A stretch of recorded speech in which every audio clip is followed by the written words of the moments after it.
Hello, everyone, and welcome to The Place to Soar. I'm Anita Russell, your host, and as always, our motto is step out and redesign, and the focus is always on you. As usual, I have a really special treat for you.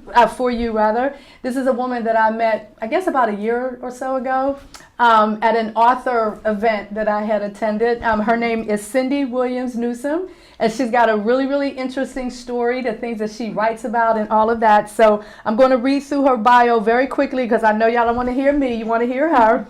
So just by starting off, the two SOAR values that Cindy selected are community and family and managing relationships. Cindy Williams Newsome was born in Panama City, Florida, but was raised in a section of New York, Bridgewater, which is also known as Hobbstown. Yes, I'm sorry, I said New York, Bridgewater, New Jersey, which is also known as Hobbstown, right? Cindy's love of writing began as a youngster, but bloomed as a member of a girl singing group in the late 1960s. So I want to hear more about that. She holds a Bachelor of Arts degree in English from Cadwell College and a business degree from Raritan Valley College. She is the winner of a Historical Preservation Award in 2006 from the Cultural and Heritage Commission of Somerset County for her first book, Hobbstown, The Forgotten Legacy of an African American Community. The Vain Girl, released in November of 2011, is her sophomoric work and her first entry into the genre of inspirational romance writing. That sounds exciting. It is the story of a family's journey for forgiveness, redemption, and unconditional love. She shares a love of writing, both history and inspirational romance, and has published in Spirituality and Health magazine. Her next work will be a history project reflecting baseball in Bridgewater and surrounding areas inspired by her late brother. So I'm really interested in hearing about that. She's an avid reader, and her favorite books are Pride and Prejudice and Angela's Ashes. She also loves treasure shopping and providing inspiration to the young and elderly. So welcome, Cindy. Oh, thank you so much, Anita. I'm so grateful for the opportunity to be here with you, and I'm really looking forward to speaking with you about some of the things that I'm doing in this juncture of my life. And so right now, the thing that I'm doing is I've started writing, as you mentioned in my bio. It's a book, and it's about baseball in Bridgewater. But prior to me doing that, I want to go back to how I started and with the community and that sort of thing. Yes.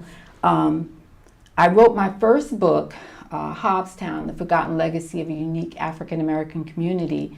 That came out in 2006, and the way that it came about was I was always enamored as a young child with the place that I grew up in, because it was the only African American community within an all Euro environment. And so the schools and everything that we did was, a mixed community, but the only avenue that we had to be with our folks was in Hobbstown. Okay. So it was really interesting. And Hobbstown was settled back in 1921 by Reverend Amos Hobbs. He came up from the south, came to the north. This was during the Great Migration, of course, during that time in 1921. And I tell you, the way the town was settled, he was the first African American to be in that area, to build a home there. And then he brought other folks up with him from the South. So that's how my dad came up around 1950 or so. Okay. And so we settled there. And I was a baby at that time. So I don't know anything really about Florida. Oh, okay. My actual birthplace. I consider myself a Jersey girl. Yes. And so I learned about community through that whole experience of being with those elders, those women of that time back in the 50s and the 60s. I'm telling you, it was such a good community there. And I think about it today, it's like, where did that community go? So I'm very interested in our community being together and trying to bring back some of that community involvement that we had back in that time.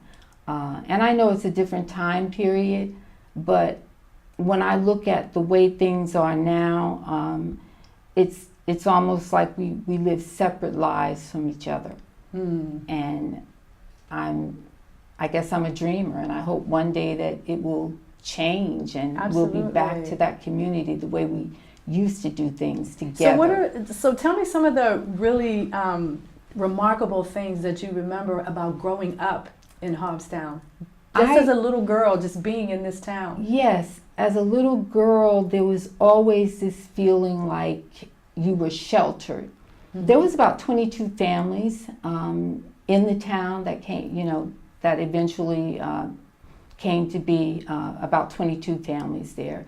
And always big families, 10 children per family. That was probably the average. And we knew everybody. You could go from house to house. Our moms, our dads knew everybody. And they were quite entrepreneurial too. Anything that you needed, somebody in the town could perhaps do it for you.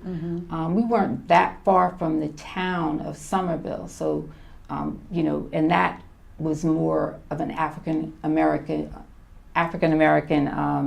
population than where we lived in Hobbstown. Okay. But yeah, so the remarkable things to me were the way that the women kind of banded together when a woman would be pregnant, when she would give birth to her child. They would come over, they would wash clothes, they would cook a meal, make sure the kids were doing good, just that kind of thing. It was a family atmosphere. And that was one of the things. But then we would also, when I was growing up and I got into my teen years, it was like there was always just such fun in Hobbstown. People would come from miles. People would come from New York to come to Hobbstown for the parties that would last from a Friday night through a Sunday. And so we got to be there for some of that. And of course we were in school. So, on Sunday night it was like, time to get back to get ready for study. But they would have these barbecues, and there again, it was like a familiar thing with people always coming from everywhere to take part. So those were some of the things that I thought were great about growing up in Hobbstown. So do you still have family there? I still have family there. My brother and his wife actually still live in Hobbstown. Okay. They're in one of the homesteads, the original homestead that was there. Yeah. So tell me some of the things that you wrote about in your book. In my book about Hobbstown, I write about some of the adversity that we experienced. I write about that, but I also write about when me and my sister, we were part of a girl group. My sister so you're Diane writing and about I, that yes, in here. that's Nice. in there. There's a chapter about that. And we were friends with another family, the Murdoch family, and there were two daughters that we were friends with. And so the four of us formed a group. And we used to go all over singing, and I was the oldest, and then the other three were a little bit younger than me. And later on, a woman one of the friends by the name of Joyce Hobbs, she joined the group as well when one of the ladies left. And so we would go, all over. We would sing in Newark. We would go to Trenton. There was a place called the Crossing Inn, and we had fun. It was really nice. We always had a chaperone with us. We had a manager. And of course the dream was to be like the Supremes. Of course.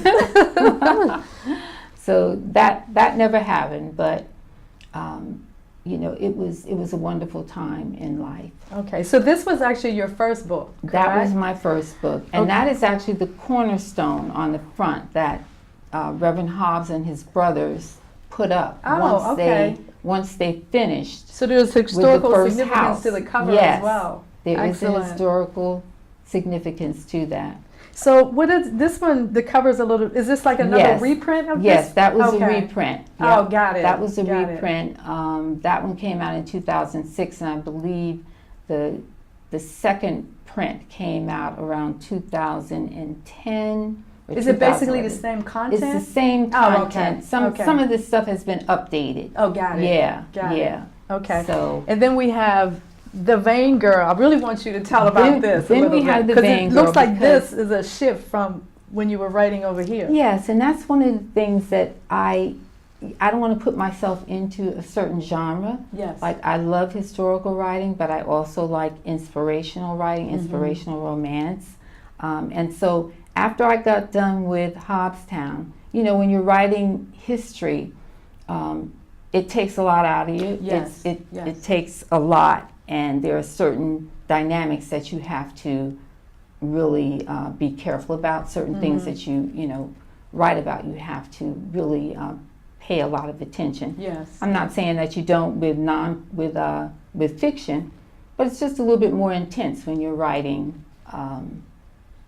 nonfiction.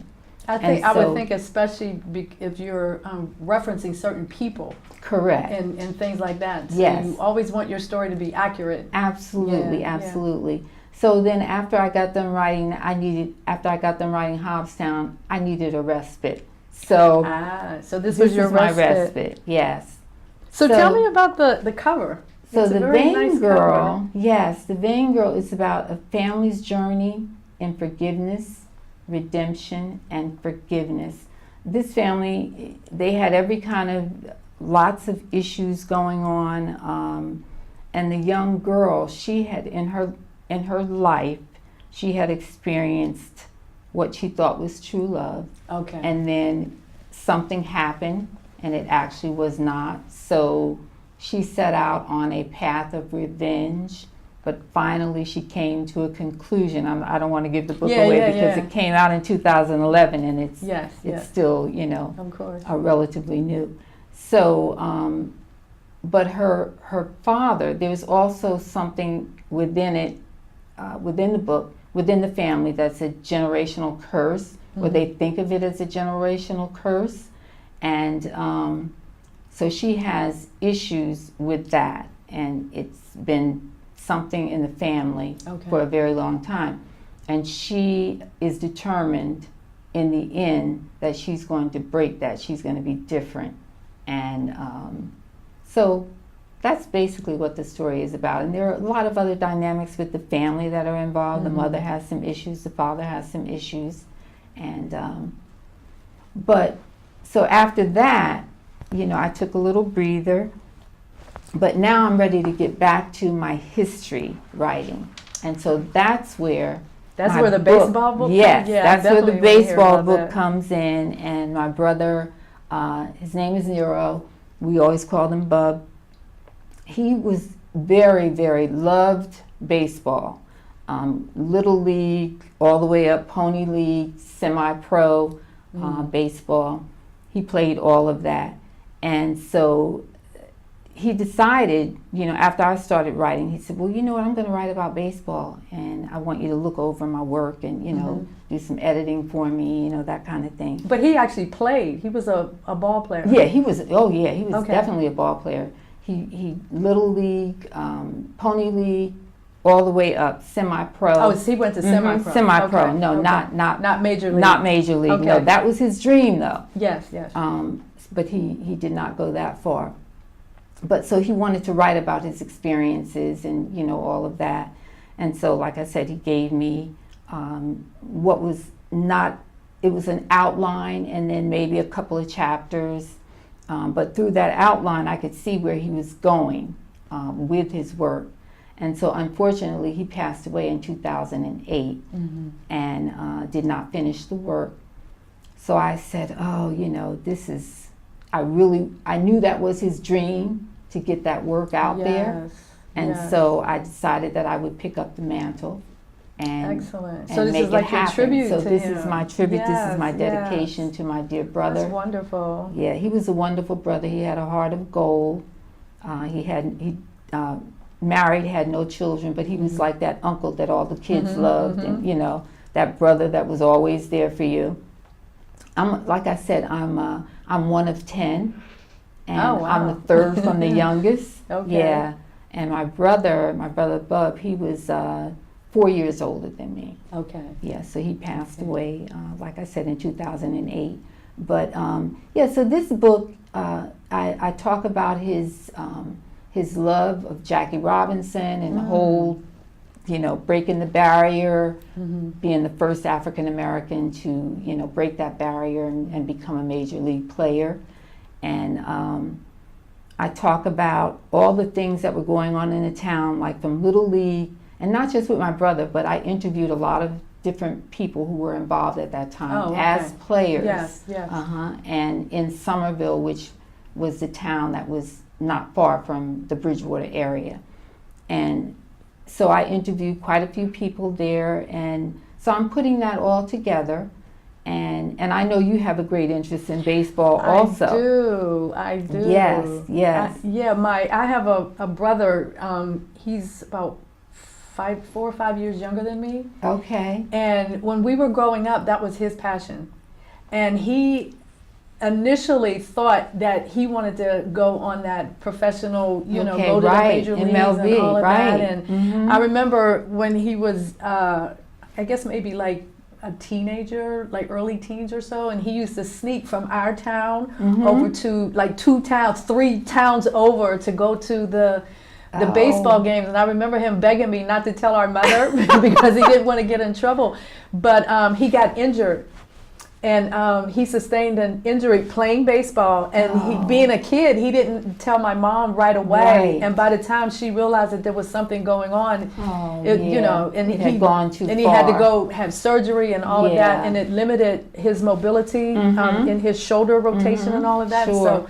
So he became an actor. Oh, okay. Well, that sounds like a good choice. He just kind of discovered something else. But I can just remember his love for Roberto Clemente. Okay, yes. And, we grew up in Pittsburgh, so it was the Pittsburgh Pirates. Oh, okay. And, the Chicken on the Hill and all of that was like a part of our growing up. And the National Negro the Negro Baseball League. Right. So I grew up in Homestead. So Homestead Grays. The Homestead Grays, right. So like I said, there's that kind of a little bit of a history. My grandfather, Bill Russell, played for a very short period of time with the Homestead Grays as well. Nice. So when I talked to you and you said you were writing a book on baseball, I kind of lit up. Yeah, like, that's really interesting and exciting. So because we had, now you say the Homestead Grays, because I know that we had, actually they were out of Newark, but it was the Newark Dodgers, the Newark Eagles, Cuban, I can't think of the last name of the Cubans, but they were in Newark as well.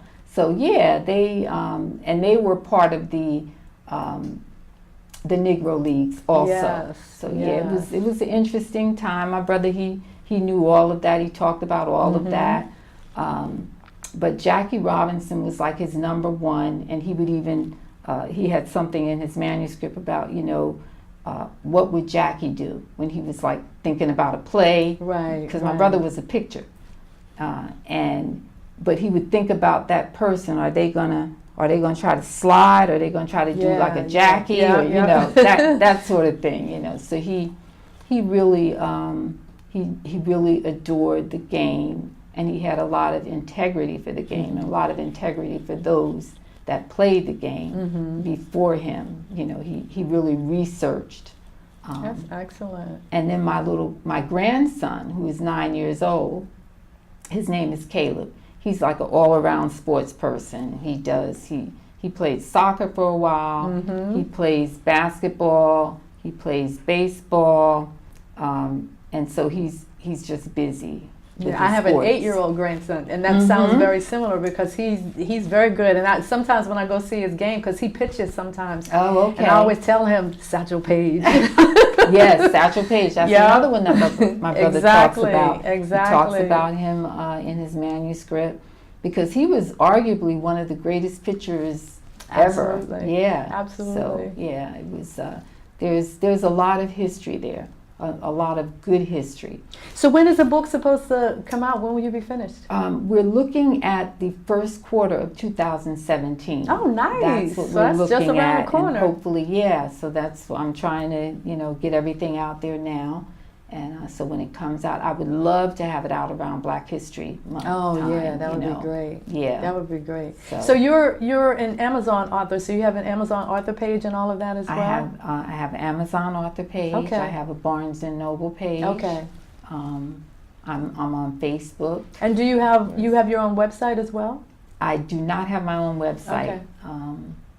At one time I did have my own website, but then something happened. I don't know. It kind of, I don't know whether it was a virus or something happened, but yeah, it had to be taken down. Oh, okay. So, yeah. Okay. Because I definitely want our audience to be able to connect with you. Oh, yeah, definitely. Via either Barnes & Noble or... Yes. And you're on Facebook as well. And I'm on Facebook. Yeah. So yeah. Cindy Newsome Williams. Cindy Williams Newsome. Cindy Williams Newsome, I'm sorry. Cindy Williams Newsome.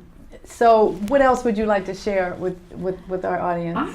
I really would like to share a little bit about myself as well, as far as, I'm a writer, but I'm also I have a servant's heart, kind of like my brother, the one that passed away. I've worked in my church life. I've been a pastoral care worker for many years. I also am a hospice worker. I had to I stepped away for a little bit, but I'm on call with that now because I have gotten really back into my writing and I have to stay focused. So, but that's the kind of thing that I do. And I am, I really am looking to mentor more about the spirituality that the Lord has given to me. So that's one of the things that I'm doing, and the Lord He's perfecting me more with that. He's perfecting me every day, and He's giving me guidance in that way. Excellent. So excellent. So we're actually almost out of time. So what is that last nugget of information that you would like to share with the audience? I would like to share with the audience that everyone has a gift, and we have to use those gifts. We want to deposit something in the earth that's going to be good, that's going to help someone, and for generations to come. Because when we're not here anymore, just like with my books, somebody can pick up my book and read about Hobbstown and say, oh, there's a little place called Hobbstown, and I'm not here, but my book is here. Excellent. So I want you to call out the names of all of your books one more time for our audience, because I definitely want them to go on to Amazon and Barnes & Noble and pick up some copies of your book. I'll be happy to. This is Hobbstown, The Forgotten Legacy of a Unique African American Community. And this is the second edition by the same name, Hobbstown again. And this one is The Vain Girl. And so those are my 3 books. My upcoming book is tentatively titled Chasing Baseball from Little League to Major League Baseball. Oh, excellent. So will you be doing something to officially introduce that book? Oh, absolutely. Yeah. Okay, good. You will hear. So you'll have to let me know definitely. so I can put that information out on Yes. our website and so our audience can come. And I definitely want to be there myself. Thank you so much. I'll be having a book signing, that's for sure. Oh, excellent. Excellent. So you'll be hearing. But I want to thank you so much for having me, Anita. My pleasure. My pleasure. And I want to thank you for even reaching out to me, because you are officially the very first person who ever reached out to me and asked, can I be on your show? So I'm really glad. That's it's like so a historical moment. Wonderful. That's wonderful. I'm sure there'll be more times. Absolutely. Okay, so you've heard from this wonderful woman, Cindy Williams Newsome.